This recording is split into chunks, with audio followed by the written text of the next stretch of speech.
జై శ్రీమన్నారాయణ. అందరికీ నమస్కారం. ఈరోజు విష్ణు సహస్రనామంలోని 74వ శ్లోకంలో ఉన్న నామాల యొక్క పూర్తి వివరణ తెలుసుకుందాము. మనోజవస్తీర్థకరో వసురేతా వసుప్రదః వసుప్రదో వాసుదేవో వసుర్వసుమనాహవిః.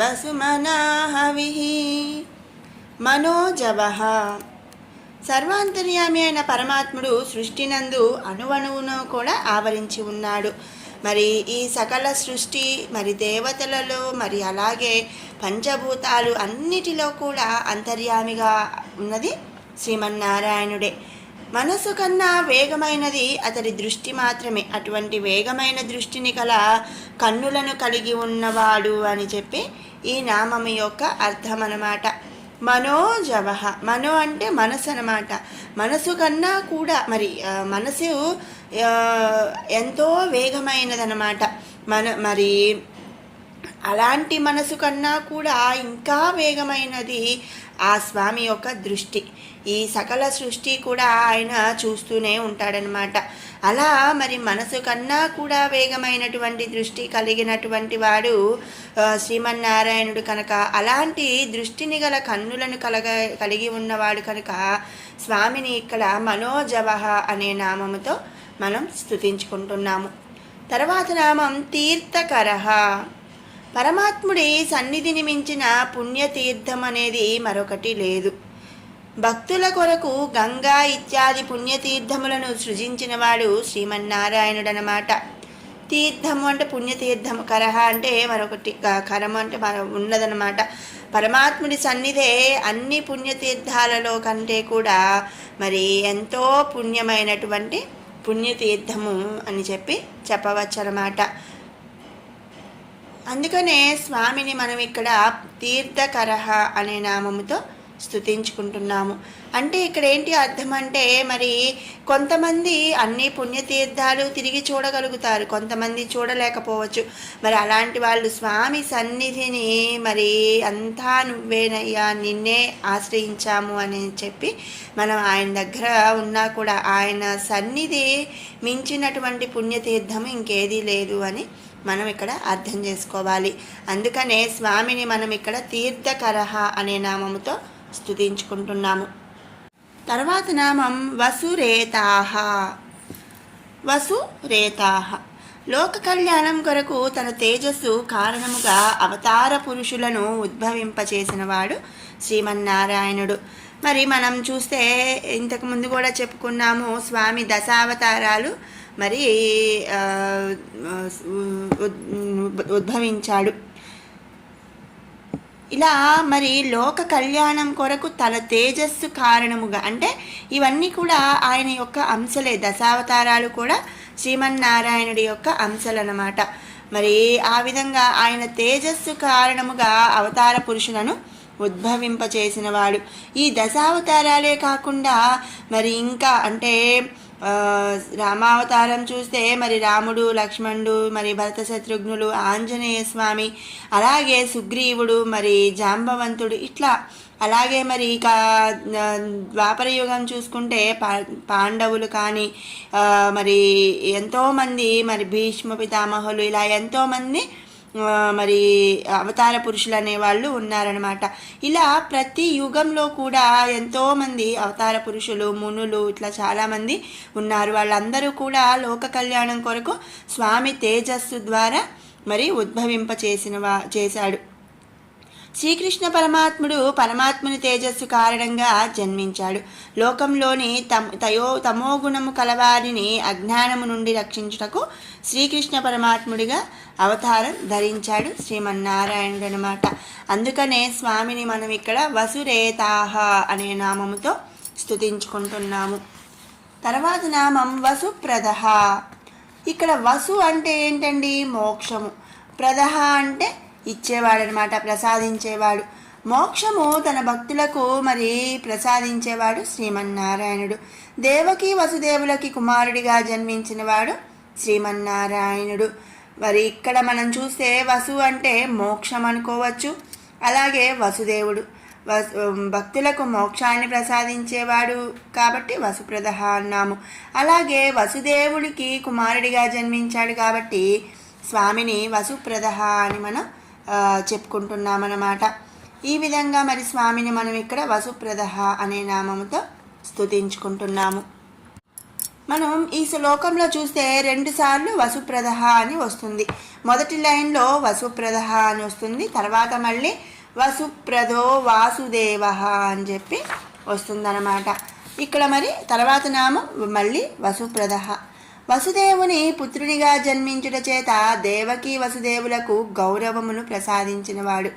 మరి పైన వసుప్రద నామంలో ఏంటి, మోక్షాన్ని ప్రసాదించేవాడు, అలాగే దేవకీ వసుదేవులకు కుమారుడిగా జన్మించినవాడు. ఇక్కడ మరి దేవకీ వసుదేవులకు గౌరవమును ప్రసాదించినవాడు. మరి పుత్రుడు జన్మించినంతటా కాదు, పుత్రుడు మరి మంచి ఒక పేరు తెచ్చుకున్నప్పుడు ఆ తల్లిదండ్రులకు ఎంతో సంతోషం అని చెప్పి మనం చెప్పుకుంటూ ఉంటాం. ఆ విధంగా ఏంటి, స్వామి దేవకీ వసుదేవులకు జన్మించడం చేత వాళ్లకు ఒక గౌరవమును ప్రసాదించాడు. పరమాత్ముడు అవతారమూర్తిగా దేవకీ వసుదేవులకు జన్మించి తయోగుణము కలవారిని అజ్ఞానము నుండి రక్షించడం చేత అతనికి జన్మనిచ్చిన దేవకీ వసుదేవుల జన్మ అనేది చరితార్థమైంది.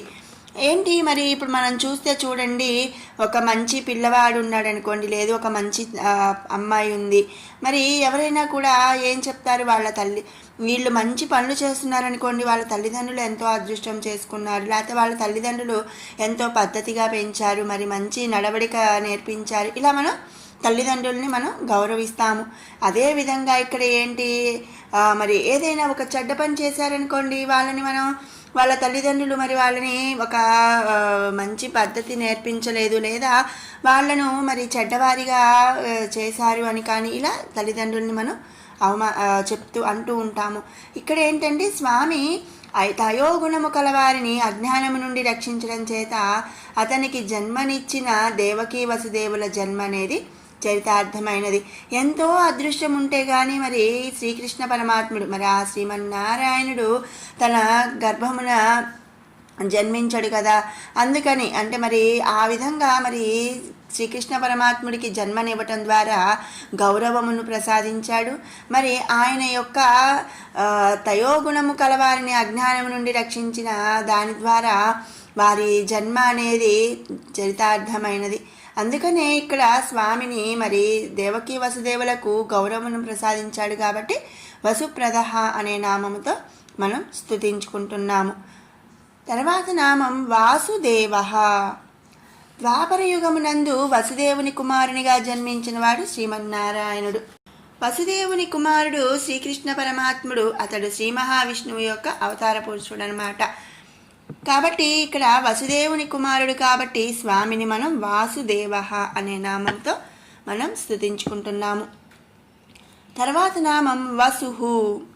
సకల జీవులందు అంతర్యామిగా వసించేవాడు శ్రీమన్నారాయణుడు కనుక వసుహు అంటున్నాము. ఈ సృష్టి సమస్తమందు కూడా అంతర్యామిగా వసించువాడు అంటే ఉంటాడనమాట, నివసించేవాడనమాట. ప్రతి వారిలో కూడా, ప్రతి జీవిలో కూడా స్వామి అంతర్యామిగా ఉంటాడు. ఎందుకు?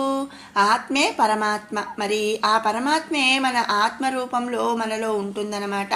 లోకరక్షకుడై భక్తుల మనస్సుల నందు వసించటువంటి శ్రీ మహావిష్ణువు పాలకడలిపై శేషతల్పమున లక్ష్మీదేవి సహితుడై ఉండువాడనమాట.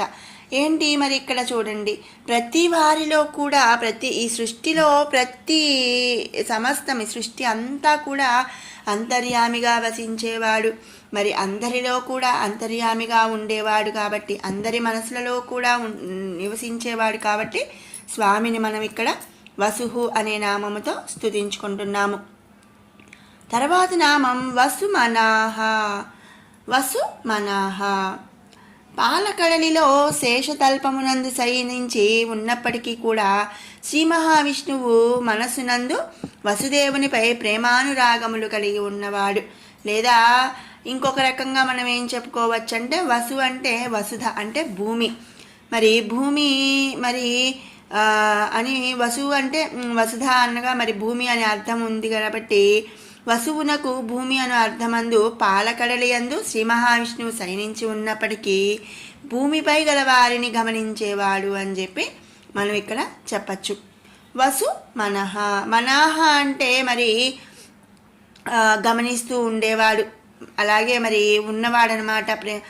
కాబట్టి మరి స్వామిని ఇక్కడ మరి వసుమనాహ అనే నామంతో స్తుతిస్తున్నాము. అంటే ఏంటి అంటే పాలడి కడలిలో శేషతల్పమందు శయనించి ఉన్నా కూడా ఆయన మరి ఎల్లవేళలా కూడా భూమి మీద ఉన్నటువంటి మరి అందరినీ కూడా స్వామి మరి గమనిస్తూ ఉంటాడు. మనం చెప్పుకున్నాము ఎల్లవేళ్ళ అంటే ఈ సృష్టి మొత్తం కూడా అంతర్యామిగా ఉన్నవాడు శ్రీ మహావిష్ణువు కాబట్టి ఆయన శయనించి పాలకడలిలో శయనించి ఉన్నా కూడా ఆ భూమిపై ఉన్న వాళ్ళందరినీ కూడా ఎల్లవేళలా కూడా గమనిస్తూ ఉంటాడనమాట. వారి యొక్క పాపపుణ్యాలు కానీ మరి వాళ్ళ భక్తుల తనను ఆశ్రయించిన వారి భక్తుల యొక్క కోరికలు నెరవేర్చడానికి కానీ ఏదైనా సరే అన్ని రకాలుగా కూడా స్వామి ఎప్పుడు భూమిపై ఉన్న వారిని గమనిస్తూ ఉంటాడు. అందుకనే స్వామిని మనం ఇక్కడ వసుమనాహ అనే నామముతో స్తుతించుకుంటున్నాము. తర్వాత నామం హవిహి. శ్రీ మహావిష్ణువు ద్వాపర యుగంలో శ్రీకృష్ణావతారమును ధరించినప్పుడు దేవకికి అష్టమ గర్భమునందు జన్మించాడు. కానీ కంసుడు వధిస్తాడని భయం చేత వసుదేవుడు ఏం చేశాడండి, అర్ధరాత్రి సమయమున యమునను దాటి వ్రేపల్లెలోని యశోద దగ్గరకు చేర్చి యశోద ప్రసవించిన ఆడబిడ్డను తెచ్చి దేవకి పక్కన ఉంచాడంట. అలా నందుని ఇంటకు వసుదేవుని చేత తీసుకోబడినవాడు శ్రీ మహావిష్ణువు అంశ. ఆయన అటువంటి ఆ శ్రీకృష్ణుడే అతడే మరి పరమాత్మ స్వరూపుడనమాట. మనం ఇక్కడ ద్వాపర యుగంలో శ్రీకృష్ణావతారంలో చూస్తే కంసుడి చెల్లెలు దేవకి. అయితే దేవకికి వసుదేవుడికి వివాహం జరిగిన తర్వాత ఆకాశవాణి కంసుడికి ఏం చెప్తుందండి, దేవకి యొక్క అష్టమ గర్భము నుంచి జన్మించిన వారి చేతిలో కంసుడి చావు ఉంది అని చెప్పి చెప్తాడు. ఇక కంసుడు ఏం చేస్తాడు, దేవకి వసుదేవులను బంధించేసి ఆ 8 మంది వసుదేవుడు ఏం చెప్పాడంటే మరి నీకు 8వ బిడ్డతో ఉంది కాబట్టి మొదటి 7 వదిలేయమని చెప్పి చెప్తాడు. ఇక మొదటి 7 మరి వదిలేసిన తర్వాత ఆ తర్వాత మరి ఎందుకో మళ్ళీ అనుమానం వచ్చి 7 కూడా వధించేసి దేవకి వసుదేవులను కారాగారమందు ఉంచి అష్టమ గర్భం అంటే 8వ బిడ్డ కోసం ఎదురు చూస్తూ ఉంటాడు. ఇక ఆ 8వ బిడ్డ శ్రీకృష్ణ పరమాత్ముడు శ్రీ మహావిష్ణువు అంశ జన్మించినప్పుడు అందరూ కూడా ఒక గడియపాటు మరి వాళ్ళందరూ అక్కడ ఉన్న వాళ్ళందరూ కూడా స్పృహ లేకుండా పడిపోవటం. ఇక వసుదేవుడు ఆ బిడ్డను తీసుకొని యమునా నది దాటి రేపల్ల చేరి అక్కడ మరి యశోద దగ్గర ఉన్న బిడ్డను తీసుకొచ్చి దేవకి పక్కన ఉంచాడంట. ఈయన శ్రీకృష్ణ పరమాత్ముడిని యశోద దగ్గరికి చేర్చాడు. ఆ యశోద కడుపున పుట్టినది ఆడబిడ్డ. అయితే ఆడబిడ్డ కాబట్టి ఏ ఇబ్బంది లేదు అనుకున్నా కూడా ఆడబిడ్డనైనా సరే చంపేయాలి అనుకున్నప్పుడు ఆ ఆడబిడ్డ ఎవరండి, మాయ. ఇదంతా కూడా శ్రీ మహావిష్ణువు యొక్క ఆట అన్నమాట. ఆ విధంగా ఇక మరి మనం ఈ నామంలోకి వస్తే శ్రీ మహావిష్ణువు అంశ అయిన శ్రీకృష్ణ పరమాత్ముడు మరి పరమాత్మ స్వరూపుడు కాబట్టి స్వామిని ఇక్కడ హవిహి అనే నామముతో మనం స్తుతించుకుంటున్నాము. ఇది 74వ శ్లోకం యొక్క పూర్తి వివరణ. ఇప్పుడు 71 నుంచి 80వ శ్లోకం వరకు కూడా ఒకసారి పారాయణ చేసుకుందాం. బ్రహ్మణ్యో బ్రహ్మకృద్ బ్రహ్మ బ్రహ్మ బ్రహ్మ వివర్ధనః బ్రహ్మవిద్ బ్రాహ్మణో బ్రహ్మీ బ్రహ్మజ్ఞో బ్రాహ్మణ ప్రియః మహాక్రమో మహాకర్మ మహాతేజ మహోరగః మహాక్రతుర్మహాయజ్వా మహాయజ్ఞో మహాహవిః స్తవ్యః స్తవ ప్రియః స్తోత్రం స్తుతి స్తోతారణ ప్రియః పూర్ణః పూరయుతా పుణ్యః పుణ్యకీర్తిరనామయః మనోజవస్తీర్థకరో వసురేతా వసుప్రదః వసుప్రదో వాసుదేవో వసుర్వసుమనా హవిః सद्गतिः सत्कृतिः सत्ता सद्भूतिः सत्परायणः सूरसेनो यदुश्रेष्ठः सन्निवासः सुयामुनः भूतवासो वासुदेवः सर्वासु निलयो नरः दर्पः दर्पदो दृष्टो दुर्धरोऽथा पराजितः विश्वमूर्तिर्महामूर्ति दीप्तमूर्तिरमूर्तिमान् अनेकमूर्तिरव्यक्तः शतमूर्तिः शताननः एको नैकः कः सबः किं या तत्पदमनुत्तमं लोकबन्धुर्लोकनाथो माधवो भक्तवत्सलः सुवर्णवर्णो हेमाङ्गो वराङ्गश्चन्दनाङ्गदी वीरः विषमः शून्यो घृतासीरचलश्चलः